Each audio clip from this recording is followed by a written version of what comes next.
সেমাই দিয়েও যে এত মজার একটা নাড়ু তৈরি করা যায় সেটা এই ভিডিও না দেখলে বুঝতেই পারবেন না। সেমাই দিয়ে এই নাড়ু তৈরি করে যাকেই খাওয়াবেন সে কখনোই বুঝতে পারবে না এগুলো সেমাই দিয়ে তৈরি।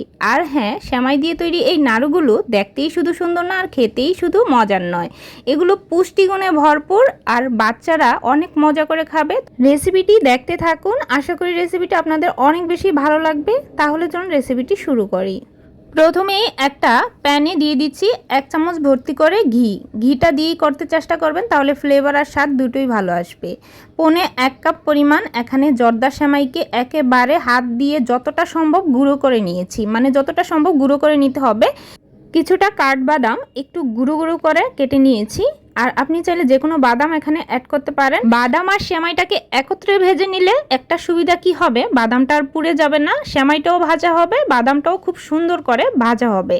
চুলার আঁচটাকে মিডিয়াম আর লোয়ের মাঝামাঝি রেখে অনবরত নেড়ে চেড়ে এই সেমাইটাকে আর বাদামটাকে খুব সুন্দর করে ফ্লেভার আসা পর্যন্ত ভেজে নিতে হবে। কুচি করে কেটে রাখা কিশমিশ এর সাথে দিয়ে দিচ্ছি। শেষের দিকে কিশমিশটা দিলে আর পুড়ে যাবে না, তাহলে সুন্দর একটা ফ্লেভারও আসবে আর খুব সুন্দর করে ভাজা হয়ে যাবে।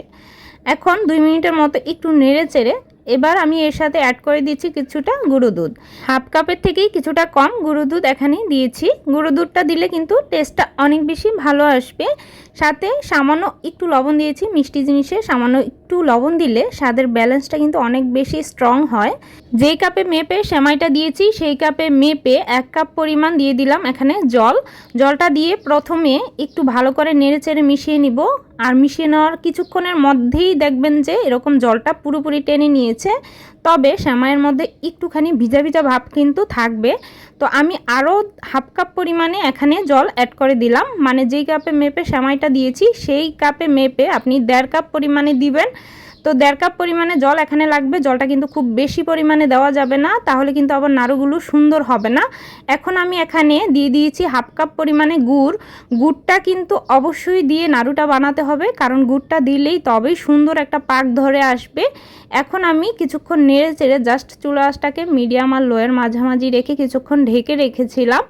আর ঢেকে রাখার পর পুরোপুরি জলটা টেনে তারপর কিন্তু এরকম শুকিয়ে আসবে। তারপর 2-1 মিনিটের মতো চুলা আঁচটাকে একেবারে লোয়ে রেখে একটু টানিয়ে নিয়েছি। তবে এত বেশিও টানানো যাবে না যে এগুলোর মধ্যে একটা ভিজা ভিজা ভাব যদি না থাকে তাহলে আবার নাড়ুগুলো শেপ দিতেও অসুবিধা হবে।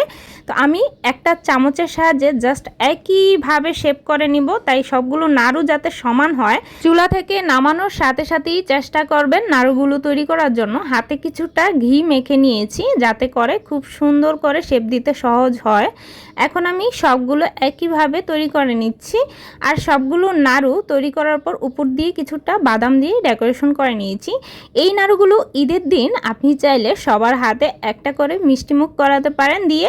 আশা করি সবাই খেয়ে অনেক বেশি প্রশংসা করবে। রেসিপি ভালো লাগলে প্লিজ শেয়ার করে দিবেন, আর চ্যানেলে যদি আপনি নতুন হয়ে থাকেন প্লিজ চ্যানেলটি সাবস্ক্রাইব করে বেল আইকনে অল বাটনে প্রেস করে রাখবেন।